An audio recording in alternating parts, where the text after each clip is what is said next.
Forearm pain can be one of the most nagging, persistent issues that many people experience. But on this week's episode of the Exercises Health Podcast, we have three considerations that we recommend you taking if you have forearm pain. We're going to cue our introduction and we're going to dive right into this conversation.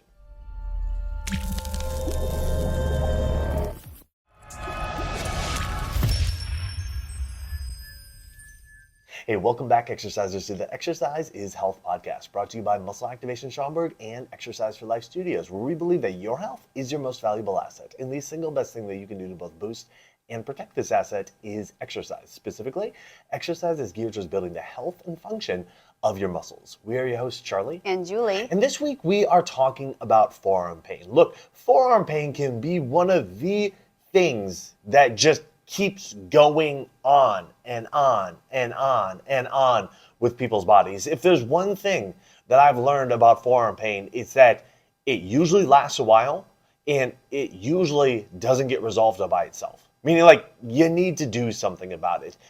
But a lot of things that are often promoted that can be done maybe aren't as effective as we would like them to be. So on this week's episode, we want to dive into considerations that we recommend you taking. Just different ways to think about what you may be experiencing with your forearm pain and some things to potentially try out that may be able to help with your forearm pain just from like an exercise muscle contraction perspective. Because there's one thing that we've seen time and time again with the human body is the stronger your muscles are and the better your muscles are functioning, the better overall your body typically feels, all right? And when it comes to the forearm, there are so many muscles of the hands, of the forearms, that neglecting that area from a strength and function perspective may actually be limiting you from progressing from a symptom perspective. Charlie, you kind of led to right where I was going with my thought process as you were talking. And forearms are, and the muscles really are like of your hands and wrists and your elbow, that's kind of the forearm area. They're kind of like the feet in a way, where when we think about muscles, we think about like your glutes or your biceps or your shoulder muscles, your core muscles, your leg muscles, all those big muscles that you think about working in the gym. But really, skeletal muscles control all your joints, including every little digit on your finger, your wrist, your hand muscles, your palm muscles, your elbow muscles. All these muscles, they are controlling your hands and wrists. And so oftentimes, we don't ever do anything to work on our hands and wrists and forearm and elbow, all this area in the lower arm. We just find out about the muscles there like when they start hurting. Like let's say you're a golfer and you're like, man, I'm golfing and I'm getting this elbow forearm pain, or maybe it's in your profession. We see this in a lot of dentistry, surgeons with very small, intricate, very controlled, tight movements. We also see this in our crocheter population, people that are doing like knitting, cross stitching. Yeah, I was like, what is that word? Cross stitching, crocheting, anything that's like that repetitive type motion. And then we see it in our fellow MAT practitioners.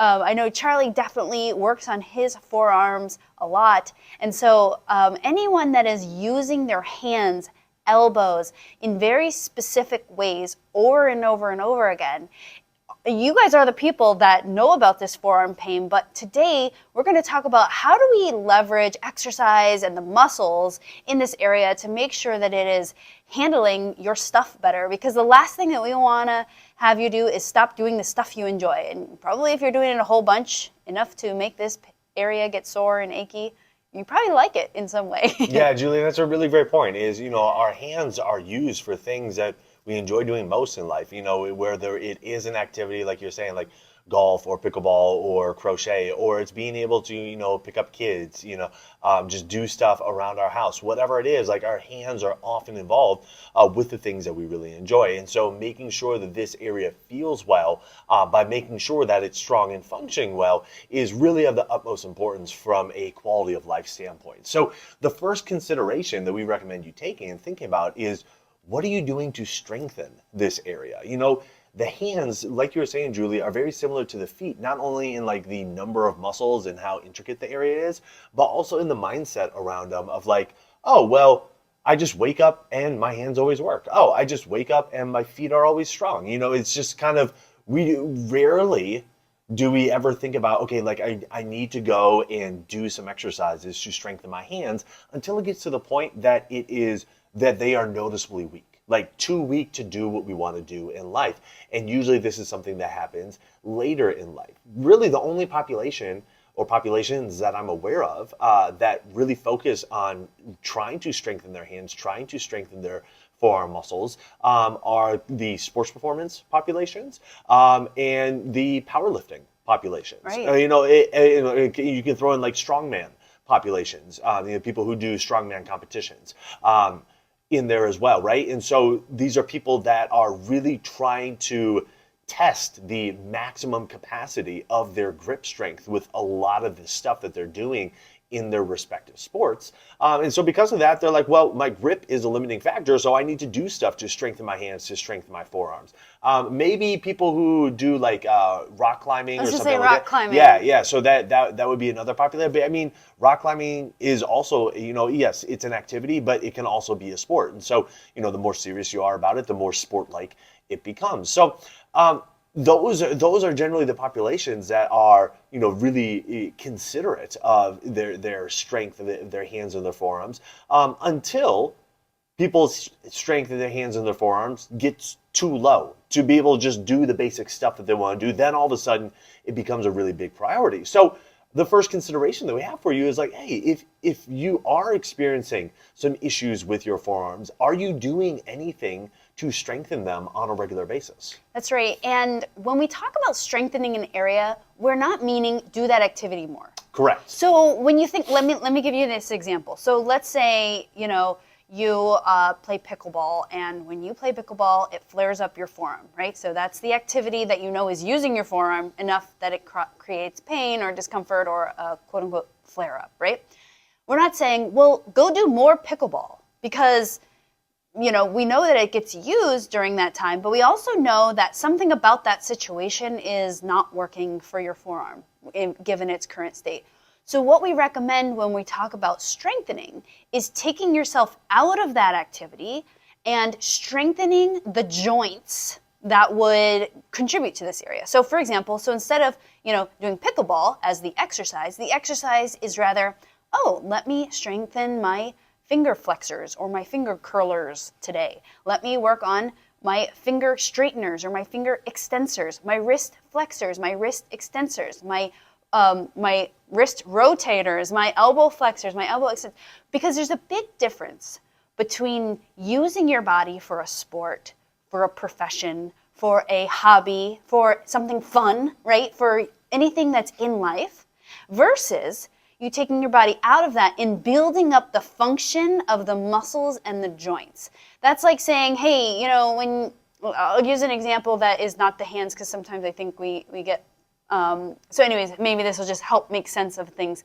So let's say you're a golfer and you want to work on your golf swinging. Instead of I golf swing at the golf course and then I go to the gym and I do more golf swinging, we would say, oh no, well, let's actually work on the golf swing mechanics and the motions of your back, of your hips, of all the motions and joints that are functioning in that golf swing out of the golf swing. And so that way you're returning to the activity with a stronger body, a stronger unit. So we want to take your forearm and your hands out of the activity and strengthen the fingers, strengthen the wrist, strengthen the elbows, so strengthen the components. And so that way you go back to your activity with a stronger baseline of that area. Now, one way that is particularly useful to go about strengthening the forearms is through doing isometrics. And isometrics, you can be like specific forearm isometrics, but it can also be doing things like rows, like carries, like pull downs, things where your grip in your forearm deadlifts, things where your grip in your forearm is heavily involved. Your forearm muscles are heavily involved, but it's not necessarily like you're doing wrist rolls or wrist curls or something like that. So if you feel like, I just don't really know like what exercises I should do in order to, strengthen my wrists, think about exercises that are involving your grip, but maybe not targeting your grip. Okay, again, things like farmer's carries, things like rows, things like pull downs, deadlifts, Romanian deadlifts. And then when you do those exercises, don't use things to try to assist your grip. Don't use straps. Don't use things to try to make the grip easier. Yes, the exercise may not be as challenging for your back or for your legs, but you may say, hey, I'm going to do this exercise with the intention of trying to strengthen my grip. And then that will be a great way of helping to build up your grip. And then you can do some more of the exercise as well where your grip is assisted if you really want it to, be more targeted towards your back or towards your legs or whatever.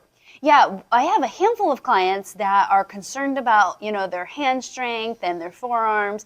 And when we exercise and we train, and some of them wear gloves, some of them don't wear gloves, I always ask them, are the gloves keeping you from getting calluses so that you still have nice soft hands, or are they helping you grip? Because the amount of times that women, I train a lot of women, and women specifically will bring up grip issues, like I can't open jars, I can't do this clip, or I can't, whatever, hold on to the things I want to be grabbing onto in life. Then I specifically make it so, hey, let's make sure that when you're here in the gym, those 2, 3, 4 hours a week, we are challenging your grip with things like, so let's grab the dumbbells without gloves. But if the gloves are just there to keep your hands soft, then keep them on. So you need to check out for yourself, see what is serving what purpose, and make sure that you are challenging your grip. If you are wanting your grip and your forearms to be stronger, this area of the body, then when you're in the gym and it feels difficult on your grip and forearms, then awesome. As long as they're not flaring it up, that just means, hey, they're getting a nice workout too. Those are muscles that we do need to challenge to keep strong, just like the rest of your body. Exactly. And just a word of caution with this area is, especially if it's already flared up, it can be really easy to overdo it. And so err on the side of doing too little right now and then progress up to doing more and more and more with it. Because especially like if you're feeling some kind of like elbow tendonitis or, some kind of elbow specific pain that, is involving the forearm muscles, doing more exercises for it can often make those areas feel worse. So, ease into it. But if you aren't doing any strengthening for this area, that would definitely be a consideration that we would recommend you taking, is starting to do strength training multiple times throughout the week, not overdoing it, but definitely feeling like, okay, yeah, like I'm challenging this area, I can feel this area getting stronger. The second consideration we want you to take is how well are your shoulders functioning, all right? Consider the function of your shoulders and your shoulder blades, okay? Those are two separate but connected areas. The shoulder being the arm bone on the shoulder blade, and the function of the shoulder blade being how well the shoulder blade moves on the rib cage, okay? Those two areas can actually have a massive impact on how much stress your forearms are having to take on. If the shoulder and the shoulder blade aren't functioning well, those muscles aren't controlling those areas well, a very easy place for your body to compensate is through the forearm. And so making sure that the muscles of the shoulder and the muscles that would control the shoulder blade are strong and functioning well, that in and of itself can help to relieve stress from the forearm muscles, because your body then won't be using your forearm muscles to try to compensate around dysfunction with the shoulder and the shoulder blade. That's right. I think an easy place for us to make sense of this is when we think like, oh, if I have good posture, everything else feels much better, right?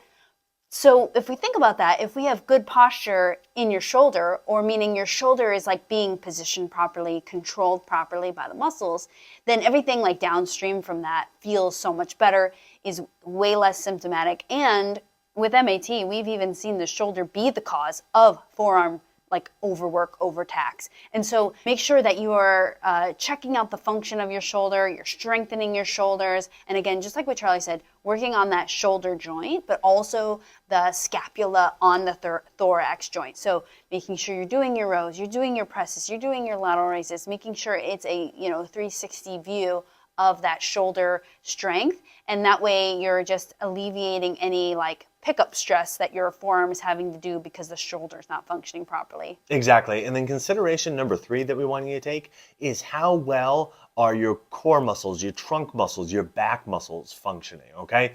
Just like the shoulder and the shoulder blade can create more stress for the forearm, the trunk muscles can also create more stress for the shoulder, which then creates more stress for the forearm. So thinking kind of like multiple levels deep with this, we have directly in the area, which is the forearm, elbow, hand, wrist area.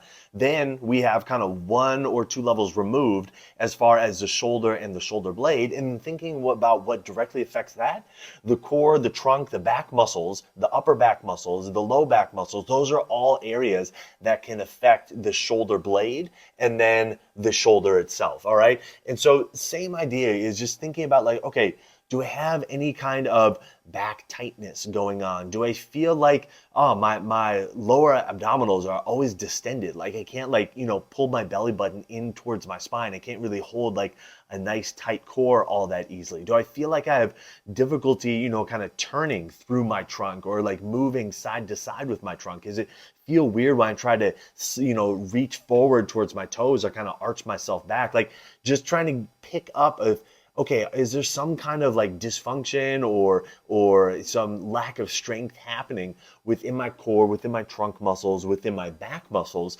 that may then create issues for my shoulder blade, which may create issues for my shoulder itself, which then may be resulting in what I'm experiencing with my forearms. Charlie, you're absolutely right. I mean, you can even do like a little self-check. If you sit up nice and tall and reach your arms up over your head, feel how your shoulders move. Compared to if you slouch forward, let's say you have some weak core muscles, that your core is not functioning properly, and then try to reach overhead. You'll see how much more limited your shoulder becomes just because you've changed your core. So when we're thinking about, are my shoulders functioning properly? Is my core functioning properly? Ways to know that you need to improve the function there, and it's probably causing stress down the line because your body is always going to pick up stress from neighboring joints, is if you have tightness, if you have limited motion. So let's say, you're twisting one side, you can't barely twist, or maybe both sides you can't barely twist. You feel tightness, you feel pulling. You also may feel weakness. When you have tightness, it's also usually a sign of weakness, and that's why your body's tight. So maybe you're feeling like, dang, I can't pick up stuff. I can't like carry things the way I used to, or when I grab my golf bag, like it just kills my back. That's a sign of weakness. So checking for those things both in the core and the shoulder, because if those areas are dysfunctional or not functioning as well as they should be, it's definitely going to relay stress down the arm, and you might be picking that up as forearm pain. In fact, Charlie, who sometimes we work on some forearm discomfort just from the amount of MAT that he does, we're almost equally working on core and shoulder motion as much as we are wrist motion, and probably even more than we are actually like wrist forearm muscles because of that close relationship. Absolutely. I mean, I remember after, you delivered our daughter and it went about 8 weeks without receiving any kind of regular MAT, going from weekly MAT to then no MAT for 8 weeks. I remember having really terrible forearm pain during that time when I wasn't getting worked on. And one of the initial areas that we worked on right when you got back was my forearms, just because it's, physically less demanding for you as a practitioner to work through my forearms. So, okay, cool. Like that'll be a nice place to kind of start off.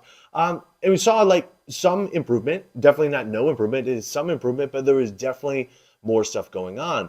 But once you got physically strong enough to then work through my trunk, oh, that changed everything. And what I realized was how much stress my forearms were picking up because of the dysfunction that was going on in my trunk, and then resulting in issues that were going on with my shoulder, and then manifesting as this shooting pain down my forearms. And so, I mean, I remember that distinctly. Like, yeah, we saw some improvement working through the forearms. Once we got to the trunk, it was like everything went away so quickly.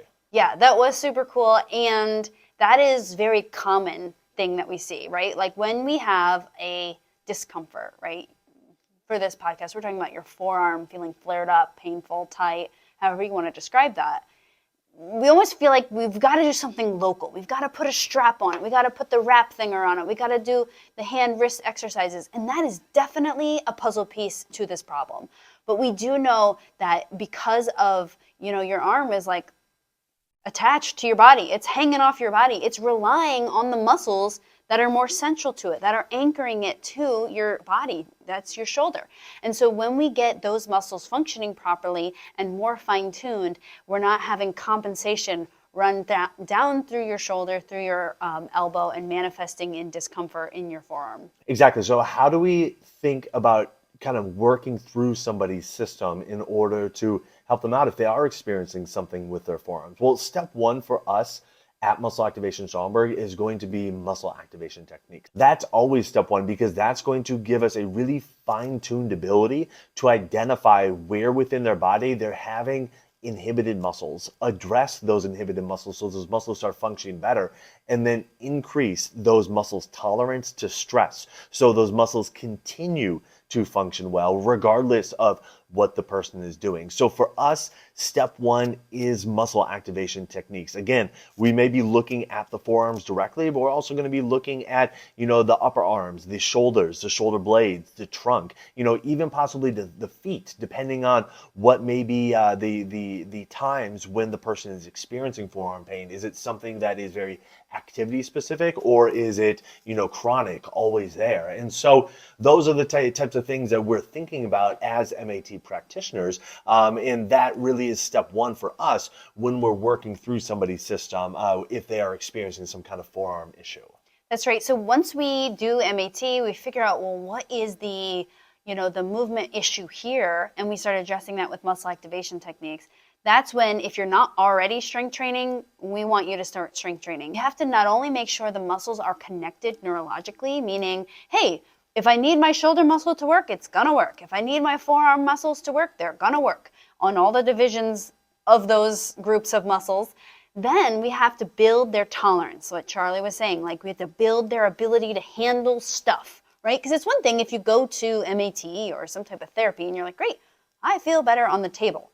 But remember, we want you to be active. We want you back playing pickleball without that flare-up. We want you back, cutting hair without, the forearm issue. We want you back to doing your activities that you like to do, whether it's, your profession or your hobby or whatever, without that issue. And so we need to build up the strength of the muscles. I think the big issue here, like as we started, is that we don't often identify that this area is heavily controlled by muscle. I mean, it's exclusively controlled by muscles, just like everywhere else in your body. And we have to build up the conditioning, the endurance, the quality of the muscles in that area so that you're not getting the symptoms that you once were when you're doing your activities. Right. So strength training is a huge piece of the puzzle for building up that working capacity and building up that strength output. But the thing that we always say is how you go about doing your strength training is the key to it all. Okay, yeah, you can go and throw around some weights and fingers crossed like you make some progress, but more times than not, people end up feeling worse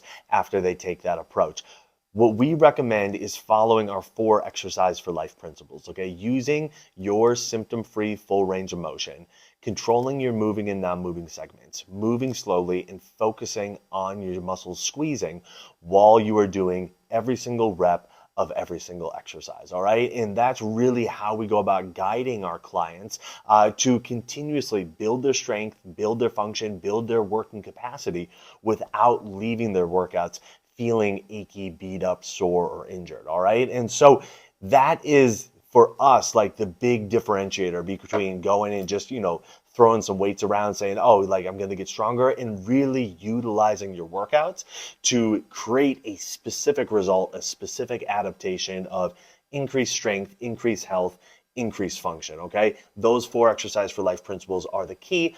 Following it up with continuously making sure that your muscles are functioning well, that they can contract well, and that muscle inhibition is being taken care of through the muscle activation techniques process. So if you're wanting guidance on how to implement those 4 exercise for life principles that we just discussed, on building them into your own workouts, your own routine, that's exactly what we teach you to do within the Exercise for Life membership. Right now, you can get your first 30 days to the membership, including all the workouts and programs within it, absolutely for free. All you have to do to get started is go to www.exerciseforlifestudios.com. And if you'd like to try out muscle activation techniques for yourself, get your body assessed, figure out where you have muscles that are inhibited that may be creating symptoms within your forearms or throughout the rest of your body, That is our specialty here at Muscle Activation Schaumburg. So if you're in the Chicagoland area or are willing to travel to the Chicagoland area and would like to get on our schedule, all you have to do to get scheduled up to see our availability and book yourself for your initial MAT consultation and assessment is go to www.matschaumburg.com. On our website, we have a big green button that says Get Started. You can click that and you can get yourself scheduled for your initial MAT consultation and assessment. So who do you know that needs to hear this episode? Who do you know that has been battling some forearm pain despite all the different things that they've been trying to do, and they're just kind of like, I don't know what I should be doing next? Share this episode with them so they can be exposed to these different considerations that they may want to take in order to not only help their forearms feel and function better, but make sure the rest of their body is feeling and functioning great as well. And while you're online, head on over to Apple Podcasts, Spotify, or wherever you listen to us and leave us a rating and review. Not only does it help people find our podcast when they're looking for information on exercise, it also helps them find our podcast when they're looking for information on health. So if you found value in this conversation today, let us know by leaving us a 5-star rating and review. Well, thanks so much for tuning in. We always appreciate it. Have a fantastic week, and we'll talk with you all next week. This podcast is for information purposes only. The statements and views on this podcast are not medical advice. This podcast, including Julie and Charlie Gates, disclaim responsibility for any possible adverse effects from the use of information contained herein. Opinions of guests are their own, and this podcast does not endorse or accept responsibility for statements made by guests. This podcast does not make any representations or warranties about guest qualifications or credibility. This podcast may contain paid endorsements or advertisements for products or services. Individuals on this podcast may have a direct or indirect financial interest in products or services referred to herein. If you think you have a medical issue, consult a licensed physician.